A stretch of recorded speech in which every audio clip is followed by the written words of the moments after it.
நேயர்கள் அனைவருக்கும் வணக்கம். சக்தி ஜோதிடம் வழியாக உங்களை சந்திப்பது உங்கள் வழிகாட்டி ஜோதிடர் கண்ணன்.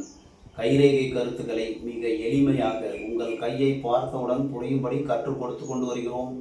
பாருங்கள், பார்த்து பயன்பெறுங்கள். புதுசாக நம்ம சேனலை பார்க்குறவங்க சப்ஸ்கிரைப் பண்ணிக்கோங்க, உங்கள் ஃப்ரெண்டுகளுக்கும் ஷேர் பண்ணி பயன்பெறுங்கள் என்று கூறி, அதாவது நம்மளுடைய கையை பார்த்து ஜாதகம் இல்லை இருக்குது, அது வேறு விஷயம். கையை பார்த்தோன்னே நம்ம எளிமையாக ஜோதிடம் கற்றுக்கணும்னு நினைக்கிறவங்க, நம்ம கையை பார்த்து நம்ம எதிர்காலம் எப்படி இருக்கும் அப்படின்னு தெரிஞ்சுக்கிறவங்க, ஈஸியாக எந்த ஒரு கொலாப்ரேஷனும் இல்லாமல் நல்ல ஈஸியாக கண்டுபிடிக்கிற மாதிரி நம்ம கையில் சொல்லி கொடுத்துட்டு வரோம். பாருங்கள், பார்த்து பயன்பெறுங்கள். இப்போ நம்ம போர்டுக்கு வந்துடுவோம். இன்றைய தலைப்பு என்னவென்றால் 8-9 கையில் காணும் மேடுகளும் பழங்களும் ராகு கேது மேடு சிறப்பு விளக்கம். அதாவது நம்மளுடைய ஒவ்வொரு மேட்டை பற்றியும் நம்ம பார்த்துட்டு வரோம். திரும்ப ஒரு தரம் ஒவ்வொரு மேட்டை பற்றியும் கொஞ்சம் கொஞ்சம் சொல்லிட்டு அப்புறம் ராகு கேது மேட்டை பற்றி இன்றைக்கி பார்க்க போகிறோம். சரிங்களா? இப்போ நம்பர் 1, இந்த ஆள்காட்டி விரலுக்கு கீழே இருக்கிறது குருமேடு. இந்த குருமேடு ஒருவருக்கு உயர்வாக இருந்தால் அதிகாரமுள்ள பதவியில் இருப்பது, உபதேசம் செய்வது, அடுத்தவருக்கு உபதேசம் செய்யக்கூடிய ஒரு இடத்தில் ஒரு குருஸ்தானத்தில் இருப்பதற்கு வாய்ப்பு உண்டு.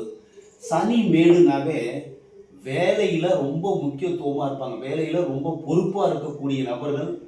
வேலைன்னா வேலைக்காரன் மாதிரி சொல்லுவாங்க தெரியுமா? வேலைன்னா கரெக்டாக செய்யக்கூடிய ஒரு நபர். திருமணத்தில் விருப்பம் இல்லாத நிலை, ரொம்ப உயர்வாக இருந்தால் திருமணத்தில் விருப்பம் இருக்காது. இருந்தாலும் ஒரு சில பேர், நிறைய பேர் திருமணம் செஞ்சுக்கிறாங்க. அதாவது விதியை நம்பக்கூடியவர்களுக்கு இந்த சனி மேடு உயர்வாகும். அடுத்தது நம்ம சூரிய மேடு. சூரிய மேடுனாவே வெளிச்சத்துக்கு வரக்கூடிய மேடு, புகழை அடையக்கூடிய மேடு, வாழ்க்கையில் உயர்வடைந்து செல்வம் புகழோடு வாழக்கூடியவர்களுக்கு இந்த சூரிய மேடு உயர்வாகும். அதுக்கு அடுத்தது புதன் மேடு. புதன் மேடுனா வாயை பயன்படுத்தி பேச்சாற்றல், பேச்சுத்துறை மூலமாக வாழ்வில் வெற்றியடையக்கூடியவர்களுக்கு இந்த புதன் மேடு உயர்வாக இருக்கும். வியாபாரிகள் பேசியே மடக்கி நிறைய வியாபாரம் செய்யக்கூடியவர்கள். அதே மாதிரி பேச்சுத்துறை, மேடை பேச்சு, அதே மாதிரி அரசியல், இந்த மாதிரி மேடையில் பேசி, பட்டிமன்றம், இந்த மாதிரிலாம் மேடையில் பேசி பேச்சின் மூலமாக பேர் வாங்கக்கூடிய, ஒரு வியாபாரத்தின் மூலமாக பேர் வாங்கக்கூடியவர்களுக்கு இந்த புதன் மேடு உயர்வாக இருக்கும். அதுக்கு அடுத்தது 5 செவ்வாய் மேடு. செவ்வாய் மேடு 2 உயர்வாக இருந்ததுன்னா, இல்லை 1 உயர்வாக இருந்தாலும் அவர்களுக்கு சேவை எண்ணம் இருக்கும், மக்களுக்கு சேவை செய்ய விரும்புவார்கள், நிலவரம் அதிகமாக இருக்கும். சேவை துறையில் வெற்றி பெறுவதற்கு இந்த 5ஆம் எண் நம்ம செவ்வாய் மேடு 2 செவ்வாய் உயர்வாக இருந்தால் அவங்க சேவையை விரும்புவார்கள். அதே மாதிரி 6 சந்திரமேடு. இந்த சந்திரமேடு உயர்வாக இருந்தாலும் உங்களுக்கு மனசு நல்லா இருக்கு, வெளிநாடு வெளியூர் பிரயாணம் செய்யக்கூடிய ஒரு அமைப்பு, கதை கவிதை கட்டுரை சார்ந்த துறையில் உயர்வடைய வேண்டும் என்று மனம் எண்ணம். அதே மாதிரி 7வது சுக்கிரமேடு. சுக்கிரமேடு உயர்வாக இருந்ததுன்னா ஆசை அதிகமாக இருக்கும், காதல் அதிகமாக இருக்கும், காமம் அதிகமாக இருக்கும். A to Z எல்லாத்துலேயுமே, அதாவது பொருள் நிறைய சம்பாதிக்கணும், வண்டி வீடு வாகனம் சொத்து சுகம் எல்லாத்து மேலேயும் ஆசை அதிகமாக இருக்கும். குறிப்பாக சொல்ல போனால் வாழ்க்கை துணை, அதாவது கணவன் மனைவி உறவில் சந்தோஷமாக இருப்பவர்களுக்கு சுக்கிரமேடு உயர்வாக இருக்கும். சுக்கிரமேடு அதில் செல்வாக்கு ரேகையில் இருந்து வளைவு இருந்தால் கணவன் மனைவி ஒற்றுமையாக சந்தோஷமாக வாழ்வார்களா மாட்டார்களா என்பது நம்ம சுக்கிரமேட்டை பற்றி நம்ம பார்த்தோம்னா கரெக்டாக கண்டுபிடிச்சலாம். இப்போ அதுக்கு அடுத்தது 8வது மேடு. இந்த உள்ளங்கை இருக்கு இல்லையா, உள்ளங்கையில் இருக்கக்கூடியதான் ராகு மேடு. அதுக்கு கீழே கீழே, அதாவது கையினுடைய முடிவு இடம் இருக்கு இல்லையா, அதான் 9, அதான் கேது மேடு. இப்போ இன்னைக்கு ராகு கேது மேட்டை பற்றி தான் சிறப்பாக பார்க்க போகிறோம். இப்போ 8வது இந்த ராகு மேடு திடீரென்று உயர்வை கொடுக்கக்கூடியது.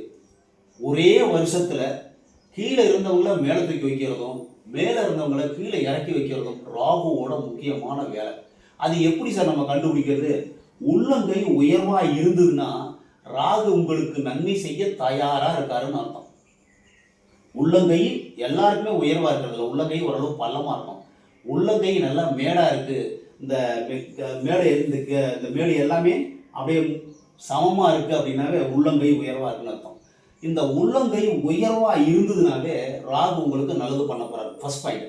ரெண்டாவது, இந்த ராகு பகவானுக்கு வந்து சதுரம் முக்கோணம், இந்த புத்தி ரேகைக்கும் இறுதி ரேகைக்கும் இடையில சதுரமோ முக்கோணமோ காணப்பட்டால் நிலவளம், வீடு வசதி, வண்டி வாகனம் மூலமாக வாழ்க்கையில் உயர்வடைய வாய்ப்பு உண்டு. ரெண்டாவது பாயிண்ட். மூணாவது, இன்டு மார்க் இருக்கும். அதாவது இந்த விதி ரேகை சூரிய ரேகையில இல்லாம தனியா இந்த மாதிரி ஒரு இன்டு மார்க் பெருக்கல் குறி இருந்ததுன்னா, நல்லா புரிஞ்சுக்க, திரும்ப ஒரு சொல்லிடுறேன். இந்த விதி ரேகை சூரிய ரேகையில இல்லாம இந்த இறுதி ரேகைக்கும் புத்தி ரேகைக்கும் இடையில இத மாதிரி பெருக்கல் குறி இருந்தால் உங்களுக்கு அறிவு, நல்ல திறமை இருக்கும், அறிவு இருக்கும், நல்ல ஒரு உயர்வடைய வாய்ப்பு உண்டு. திடீரென்று உயர்வடைய வாய்ப்பு உண்டு. அதாவது பில்லி சூனியம் இந்த மாதிரி வைப்பது, இந்த மாதிரி எடுக்கிறது, இந்த மாதிரி இதில் கூட நல்ல பிரெயின் நல்லா ஒர்க் அவுட் ஆகும். அதெல்லாம் இல்லை சார்னா நல்ல புத்திசாலியாக இருப்பார்கள். புத்தியை பயன்படுத்தி வாழ்வில் வெற்றி அடையக்கூடியவர்களாக இருப்பார்கள். திடீர் உயர்வு, திடீர்னு ஒரு வருஷத்துல உயரக்கூடிய நபர்களாக இருப்பதற்கு வாய்ப்பு உண்டு. இந்த ராகு பகவான் செய்கிறது. திடீரென்று விபத்து கண்டங்கள் வருவதும் இந்த ராகு மேட்டை பத்தி தெரிஞ்சுக்கலாம். இப்ப விதி ரேகை கீழே இருந்து வருது, புத்தி ரேகையோட நின்று போச்சு சார். அதுக்கப்புறம் இறுதி ரேகை வந்து ஆரம்பிக்குது. இந்த 30 to 50, 30, 40, 50, 20 வருஷம் வந்து ரொம்ப கெடுதலா இருக்கும். காரணம் என்னன்னா, இந்த விதி ரேகை இல்லை, புத்தி ரேகை நின்று போச்சுன்னா 30, 29, 30 வயசுல உங்களுக்கு விபத்து நடப்பதற்கு வாய்ப்பு உண்டு. விபத்து நடந்து திடீர்னு நல்லா இருப்பீங்க, விபத்து நடந்து உங்களுக்கு வருமானம் பாதிக்கப்படுவதற்கு வாய்ப்பு உண்டு. திடீர்னு ஏத்துறது, திடீர்னு இறக்கிறது, விபத்து. அதாவது சண்டை சச்சரவு மூலமா பிரச்சனை வர வேண்டும் என்றால் இந்த உள்ளங்கையில காணப்படக்கூடிய குறிகள் தான் மிக மிக முக்கியம். அதே மாதிரி செவ்வாய் வீட்டுல இருந்து ஒரு ரேகை இப்படி வந்ததுன்னா சண்டை சச்சரவு பிரச்சனை மூலமா உங்களுக்கு வருமானம் பாதிக்கப்படுவதற்கு வாய்ப்பு உண்டு, தொழில் பாதிக்கப்படுவதற்கு வாய்ப்பு உண்டு. விதி ரேகையே இல்லை சார், விதி ரேகை இல்லைன்னா வருமானம் இல்லை. இந்த ராகு மேட்ல விதி ரேகை இல்லாமல் இருந்தால் உங்களுக்கு விபத்து மூலமாகவோ வியாதி மூலமாகவோ திடீர்னு பொருளாதார தடை வருவதற்கு வாய்ப்பு உண்டு. நல்லது நடக்கணும்னா சதுரமோ முக்கோணமோ இருக்கணும். திடீர்னு நலம் மூலமா வாழ்க்கையில் எல்லாம் ஓகோன்னு வந்துருவீங்க. இல்லைன்னா ஒரு பெருக்கல் குறி இருக்கணும். இந்த ரேகையில இல்லாம பெருக்கல் குறி இன்டு மார்க் இருந்ததுன்னா வாழ்க்கையில் அறிவை பயன்படுத்தி வாழ்வில் திடீரென்று உயர்வதற்கு வாய்ப்பு உண்டு. விதி ரேகை இல்லை அப்படின்னா, உள்ளங்கையில விதி ரேகை இல்லைன்னா உங்களுக்கு விபத்து இல்லை நோய்வாய்ப்பட்டு இல்லை தடை ஏற்பட்டு திடீர்னு ஒருத்தருக்கு கஷ்டம் வந்துடும், துன்பம் வந்துடும், பொருளாதார சிக்கலை ஏற்படுத்துவது இந்த ராகு பகவான். ராகு மேட்ல எந்த விதி ரேகை இல்லைனாவே உங்களுக்கு கெடுதல் நடத்த போது, பொருளாதார சிக்கல் வரப்போது, விபத்து நடப்பதற்கு வாய்ப்பு உண்டு. எச்சரிக்கையாக இருந்து அதை சமாளிக்க நீங்க கத்துக்கணும்.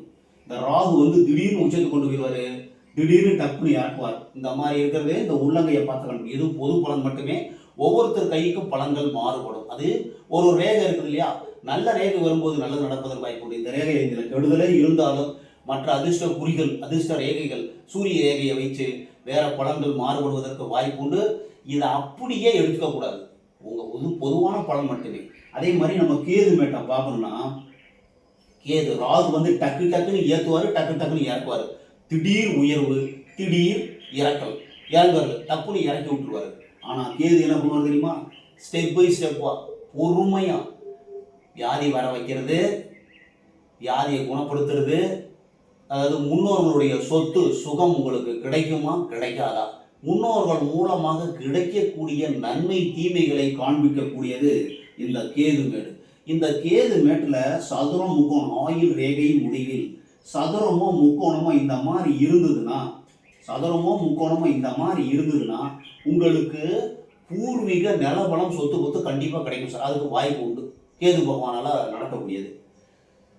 விபத்து நடக்கணும் அப்படின்னா, இல்லைன்னா வியாதி வரணும்னா இந்த புதன் வீட்டுக்கு செல்லக்கூடிய ரேகை தான் ஆரோக்கிய ரேகைன்னு சொல்லுவோம்.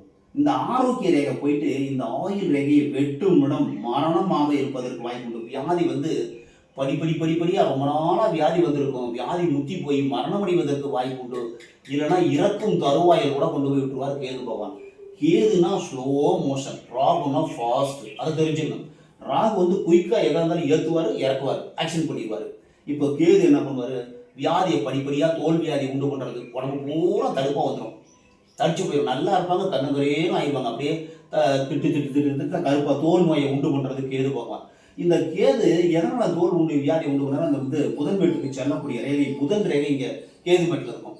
இப்படி இருக்கும், இல்லைன்னா இந்த பக்கமும் இருக்கும்.